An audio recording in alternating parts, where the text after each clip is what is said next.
कहानी की शुरुआत एक डरावने जंगल से होती है जहाँ कुछ लोग जमीन खोदने का काम कर रहे होते हैं। वहीं हम एक रहस्यमय व्यक्ति को देखते हैं जिसका नाम जंग होता है। जंग एक बहुत बड़ा शिकारी है और आज वह इस जंगल में किसी बहुत बड़े शिकार के लिए आया है। वहाँ मौजूद एक आदमी जंग से ज्यादा पैसे मांगता है क्योंकि आज का काम बहुत खतरनाक है। जंग उसे पैसे फेंक कर दे देता है। आदमी पैसे उठाता है और फिर वे लोग मिलकर जमीन से एक बड़ा बॉक्स निकालते हैं। कई सालों तक मिट्टी के नीचे दबे रहने के कारण बॉक्स का निचला हिस्सा टूट जाता है और उसमें से बहुत सारे सांप नीचे खड़े आदमी पर गिर पड़ते हैं। डर के मारे वह आदमी हिल भी नहीं पाता और सांप उसे काटने लगते हैं। उसके दो साथी सांपों को हटाने की कोशिश करते हैं। तभी जंग और उसका साथी रॉकी गाड़ी से एक मरा हुआ सुअर लाकर नीचे फेंकते हैं। असल में जंग आज यहाँ अपनी जिंदगी का सबसे बड़ा शिकार करने आया है। जंगल के राजा, एक विशाल 2 सिर वाला सांप, वह सुअर को चारे के रूप में इस्तेमाल करना चाहता है। लेकिन जंग देखता है कि सुअर के खून की गंध के बावजूद सांप बाहर नहीं आ रहा। तभी उसकी नजर उस घायल आदमी पर जाती है जिसके शरीर से खून बह रहा था। अचानक एक विशाल सांप उस खून की गंध से बाहर निकल आता है। जंग उस आदमी को और घायल कर देता है ताकि और खून निकले। खून की गंध पाकर विशाल सांप उसके पास आता है, उसे लपेट लेता है और अपने साथ खींच कर ले जाता है। एक आदमी उसे बचाने की कोशिश करता है लेकिन सांप उसे दूर फेंक देता है। जंग यह सब देखकर खुश होता है। तभी एक आदमी जेसीबी से सांप पर वार करता है लेकिन रॉकी उसे मारकर मशीन से बाहर फेंक देता है। गुस्से में सांप जेसीबी पर हमला कर देता है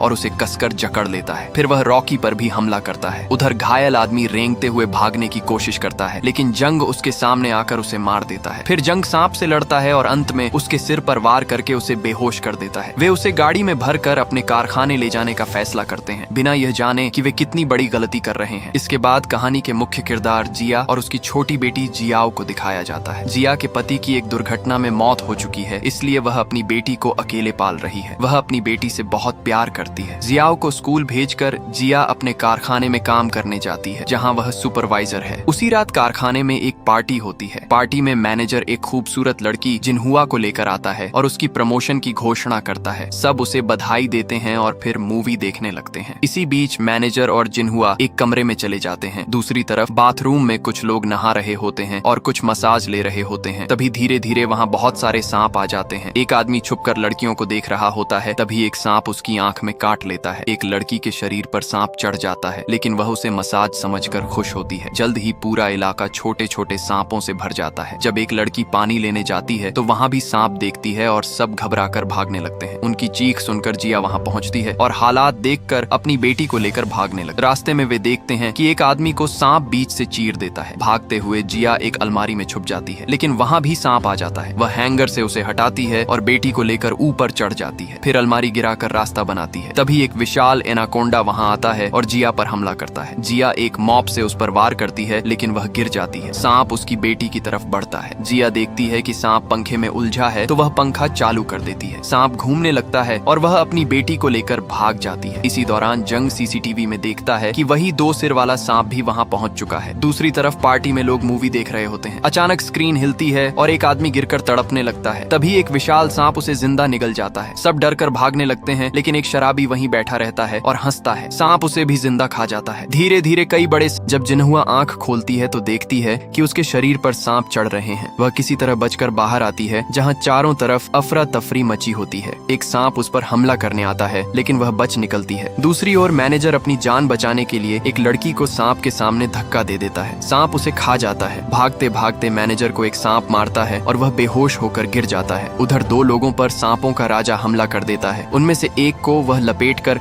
अपने एक सिर से काटकर पकड़ लेता है और दूसरे सिर से उसे जिंदा ही निकल जाता है। इधर जिनहुआ भागते भागते एक सुनसान जगह पर पहुंच जाती है। वहां उसकी टक्कर एक आदमी से हो जाती है। वह डर के मारे उसे कसकर पकड़ लेती है क्योंकि उनके पास ही एक बहुत बड़ा सांप सीढ़ियों से नीचे उतर रहा था, वही सांपों का राजा। तभी उस आदमी से गलती से आवाज हो जाती है। सांप उन्हें देख लेता है। बिना देर किए दोनों वहां से भागने लगते हैं। उधर मैनेजर को जब होश आता है तो वह देखता है कि एक सांप उसके ऊपर से गुजर रहा है। वह डर कर उसे झटक देता है। तभी वह देखता है कि जिनहुआ और वो आदमी उसकी तरफ भागते आ रहे हैं और उनके पीछे पीछे सांपों का राजा भी आ रहा है। यह देखकर मैनेजर मरने का नाटक करके जमीन पर लेट जाता है। तभी वहाँ झोंग आ जाता है। 2 सिर वाला सांप जिया को देख लेता है और उसकी तरफ बढ़ता है। जिया के पास ही एक लड़की खड़ी थी। सांप उस लड़की पर हमला कर देता है। जिया दीवार से टकरा जाती है, उसका सिर फट जाता है और वह नीचे गिर पड़ती है। उसकी बेटी जियाओ डर के मारे सांप पर गोली चलाती है और वहाँ से भागने लगती है। सांप अब जियाओ का पीछा करने लगता है। जिया यह सब देख रही होती है लेकिन उसके शरीर में इतनी ताकत नहीं होती कि वह अपनी बेटी को बचा सके। तभी वहाँ जोंग पहुँचता है। वह मन ही मन खुश होता है क्योंकि उसका सालों का सपना अब पूरा होने वाला है। जिया उससे अपनी बेटी को बचाने की गुहार लगाती है। जोंग आगे बढ़ता है